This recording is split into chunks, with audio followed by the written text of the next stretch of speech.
Hey guys, it's Ben. It is Wednesday. It is another beautiful day. I'm dragging my butt this morning. Just kind of woke up feeling extra tired. Had to take care of a bunch of fun errands. So, I think I'm a little more slow-witted. Well, no, actually, I'm a little more quick-witted than usual because I'm not as nervous when I'm sleepy. So, this morning I updated the Indiegogo page. Just working on it some more. As I was working on it, I was getting very excited and also very impatient. I'm ready for this thing to launch. Tonight I am going to be on Flatmeister's channel talking about Outlaw Nights. So that's F-L-A-T-T Meister. Kind of like, German, whatever.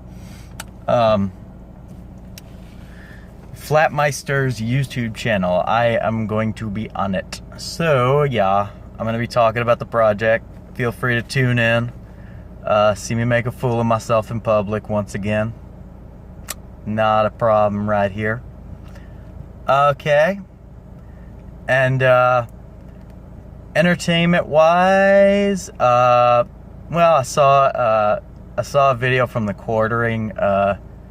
He's like trying to encourage people not to buy the Final Fantasy VIII remake. I'm just like thinking, we have so little, to be, excited for in the video game industry.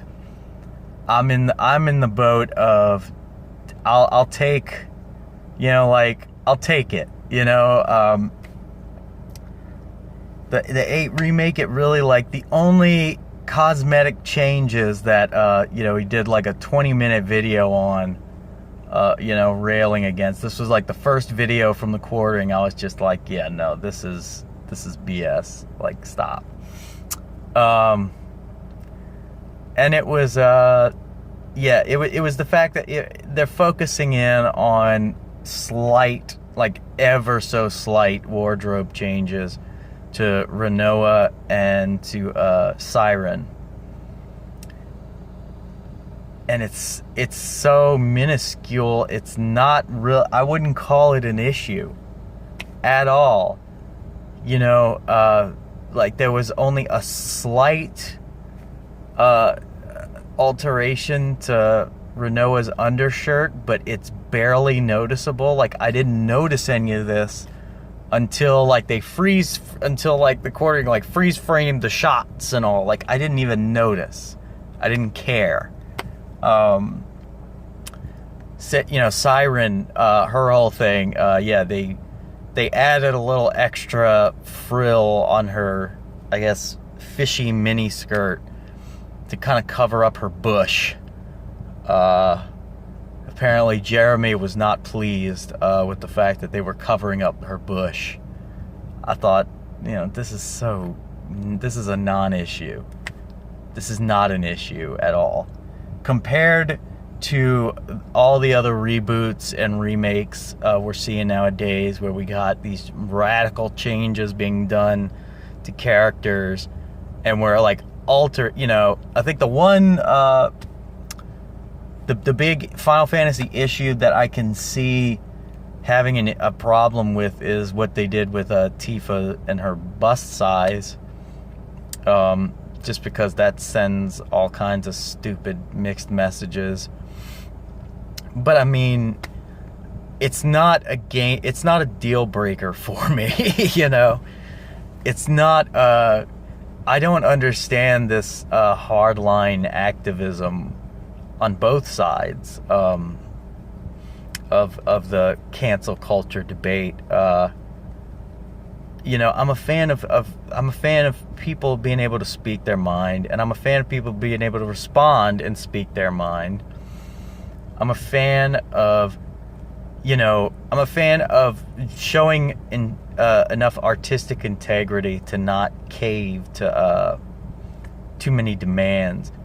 But by the same token, I understand that, you know, it's like these people are nervous. They're trying to get their product out. And when you got 1 million people telling you they want something removed or canceled or whatever, you know, eventually they just kind of like, oh, well, okay, I guess we'll change it.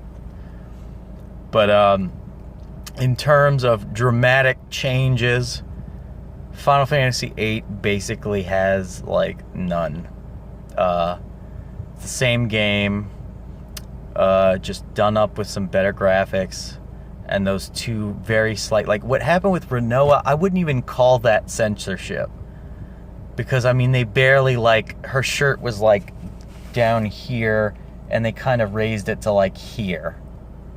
It wasn't like, it was barely a change. Like you kind of, you know, like you could kind of get an inkling, I guess, of her cleavage beforehand, and now that tiny inkling is kind of gone. But you know, it's like I think the important thing to remember here, everyone, is as insane as anti-CG and as insane as cancel culture and all that is, don't let it push you in the exact opposite direction. Don't let it push you into becoming a radical for your side. You know,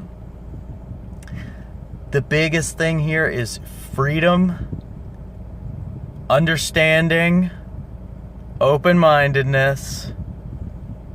I feel like I'm listing off all the things that go into Dickon Comics' channel. But I mean, you know, it's like, you have to be careful. You don't want to become like your opponents. You don't want to jump to conclusions and create a stink about particularly about things in pop culture. Pop culture in and of itself, like, you know, as much as I despise the attitudes of Lucasfilm, like, I understand the argument of, look, guys, it's only a movie. I get it. My problem with them was just the fact that they were deliberately using that to cover up the fact that they made a shitty movie and they wanted to be praised. It's cancel culture is sick. It's a disease. All the people involved in cancel culture right now, you know, I guarantee you, if this was like 20, 30 years ago, they would be the ones complaining about cancel culture. They would be the ones, because cancel culture back in the day was a strictly like religious thing. You know, it was done for like fundamentalists and you know, the church having an eagle eye on everything going on. And back then, you know, the socialist communist contingent of America saying, like, you know, they're full of shit. They're trying to control people. You know, try to control people, blah blah blah. And you know, even though I am Christian, it's like at the same time I believe that, like, in what they were saying. You know, it's like, just because something is considered a sin and is wrong, it doesn't mean that you have the right to tell people you're not allowed to do this or whatever. It's like, it's not how life works, you know. The more you tell somebody you're not allowed to do this, the more you're driving them to want to do it. And that's the thing. Like, I feel like most of this stuff about that they bitch about you know, women in risque clothes and being there as mainly sexual, whatever. I feel like there's been an increase in that recently because you got a bunch of people playing, you got a bunch of political ideologues pretending to be the nuns of yesteryear, saying, you can't do this. We're not allowing you to. We're going to cancel you. So you're driving up demand for it by doing that. You're making it something verboten and ergo attractive to the average person in America, because one thing that Americans love is what they're not allowed to do. Look at prohibition. You made alcohol illegal. What did that do? It drove up the demand for drinking, and it drove up the illegal brewing and distribution. So anyway, that is my 2 cents for today. I gotta find some new piece of media to pick on. I think I'm gonna make fun of the Arrowverse a little bit. Just because, like with most pieces of entertainment, I found it started off very strong and it petered out into yet another public service announcement. Anyway, Outlaw Nights is coming to Indiegogo on September 24th. Get ready for that. It's gonna be amazing. I am, of course, Ben, and I will talk to you tomorrow.